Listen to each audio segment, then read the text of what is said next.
2026 SEC Baseball Tournament Game 13 post-game press conference. We're joined by the SEC regular season champion Georgia Bulldogs, represented by SEC Coach of the Year Wes Johnson, along with all SEC shortstop Colby Branch, left fielder Kenny Ishikawa.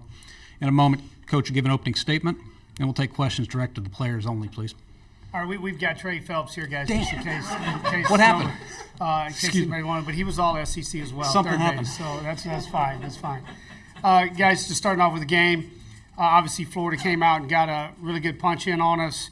I thought Dylan Vigil actually threw the ball fine, left a couple balls out over the plate. Tip your hat. They got off a couple good swings on some fastballs, and that we left in the middle of the zone. And that's what good teams and good players do. Thought we were able to persevere. You look at it, Zach Brown coming in the game, really calming the game down for us, keeping it right there. And we have a motto that we try not to panic at any time. And I just kept telling our guys, just stay with the process.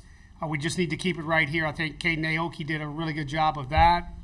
And then Justin Bird coming in and closing out from an offensive side of things. I mean, I think we just leaned on him a lot all day. We got off some really good at-bats. We actually won a game and didn't homer. It's just a running joke within our locker room. But, at the end of the day, I mean, we took our singles. Kenny had a really good day. Ryan Black, Trey Phelps getting off of just a professional at bat right there. We needed to get the ball to the outfield with a runner at third in less than two.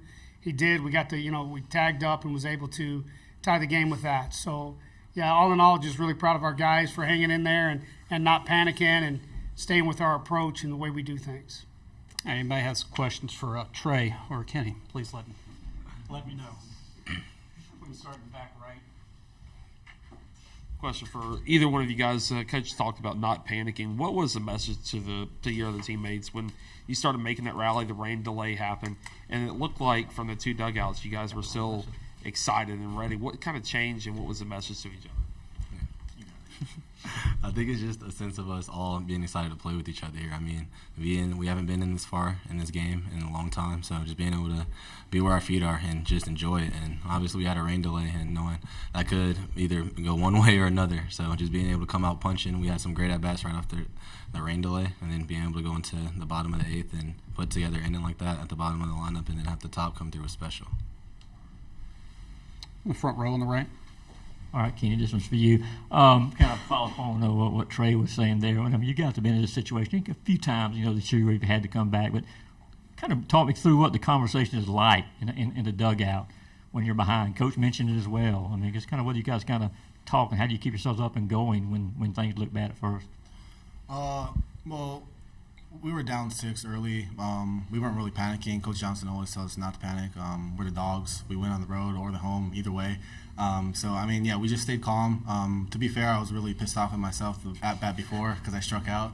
But I knew I was still going to get another AB. So I flushed it, stayed locked in, and, I was able to get that hit. So, that was pretty cool.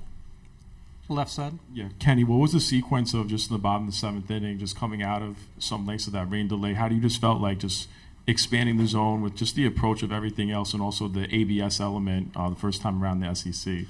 The ABS challenge is really tough because, you really get emotional too at the same time. So, I'm not a huge fan of it, but just staying locked in, even though the rain delay. We had DJ on the base before the rain delay, so we already knew that we were going to have to score some runs after the rain delay. So me and Lujo just stayed locked in, we were able to make that inning a big one.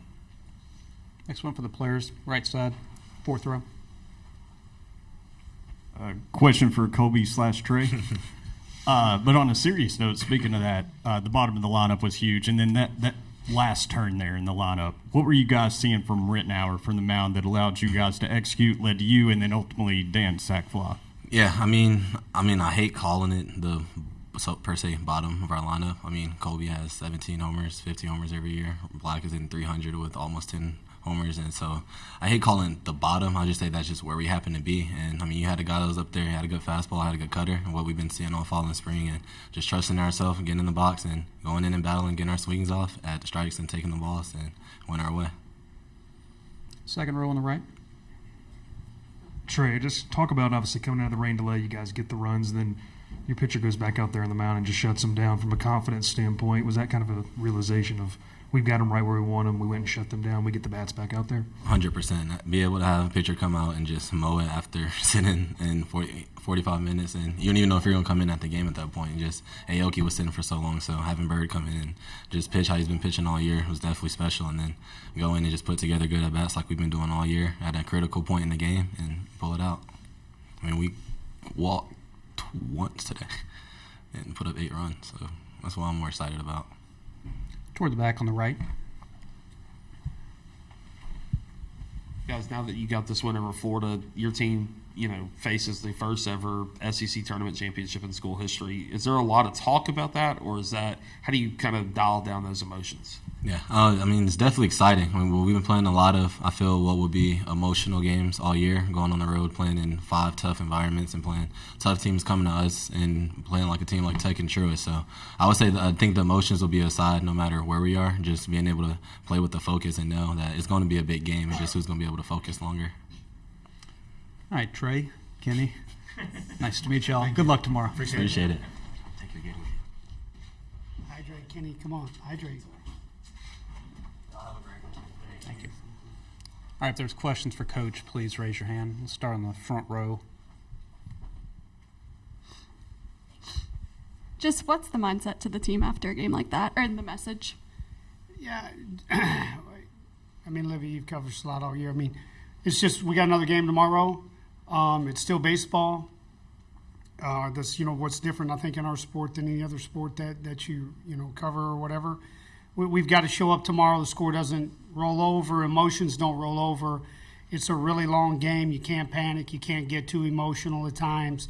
It'll take you out of your approach. So, that was the message. Again, we got another one tomorrow, and as I've said about this team, they really like playing.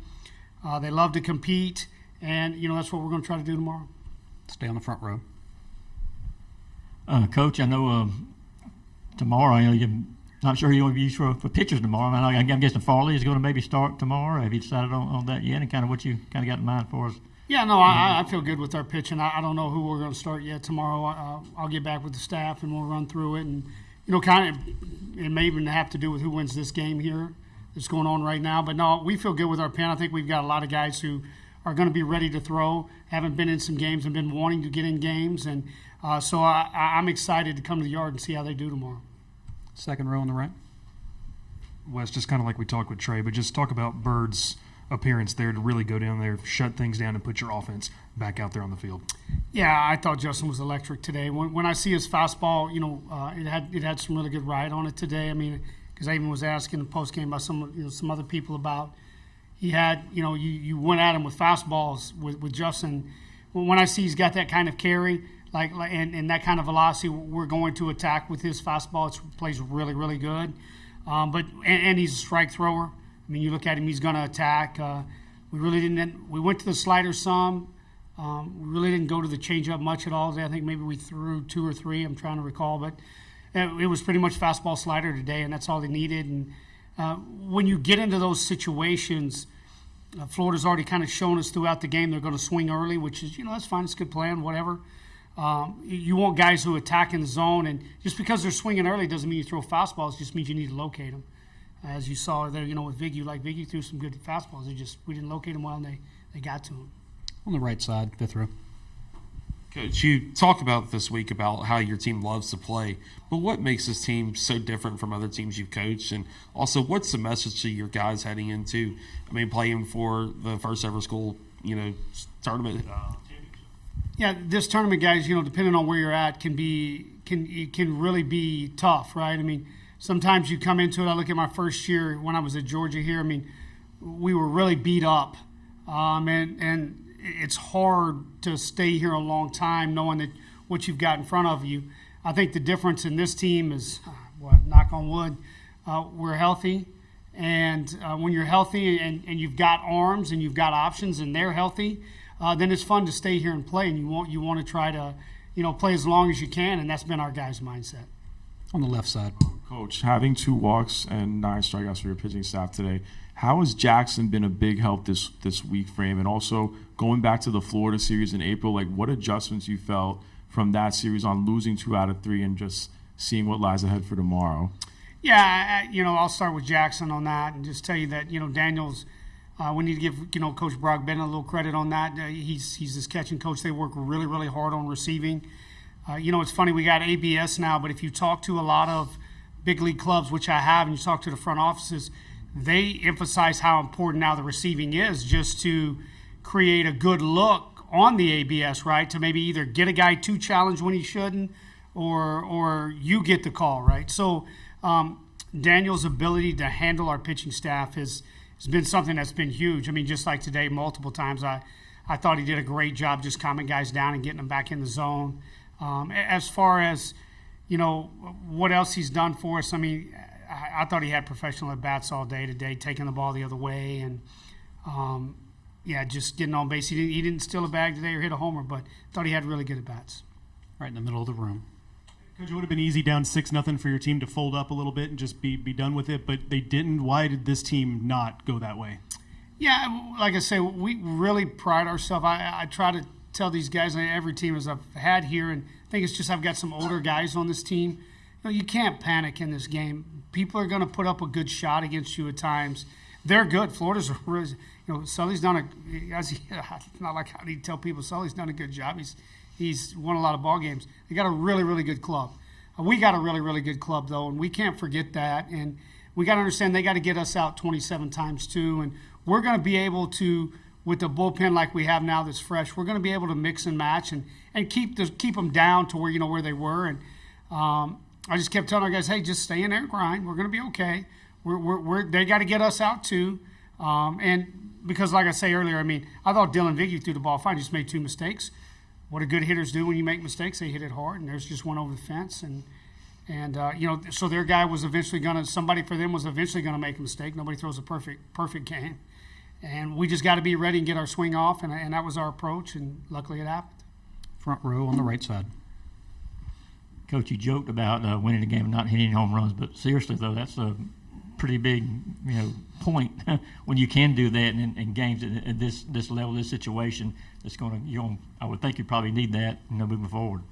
Yeah, one of the things that we've got to do is keep that low line drive approach. I mean, it's an old cliche, hidden cliche, but at the end of the day, I mean, we don't get up there and try to hit homers. And so what's encouraging today was I saw a lot of Ryan Black going backside, Kenny Ishikawa going backside.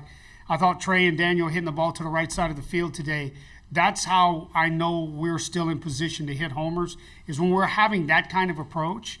And then when we do get our mistake, we just can't miss it. We've got to be able to get off a good swing. And so when you see your guys in that kind of position, Rylan Lujo today, I mean, another guy is going to kind of fall under the rug here on this game. But Rylan had a really good game and had some good at-bats today.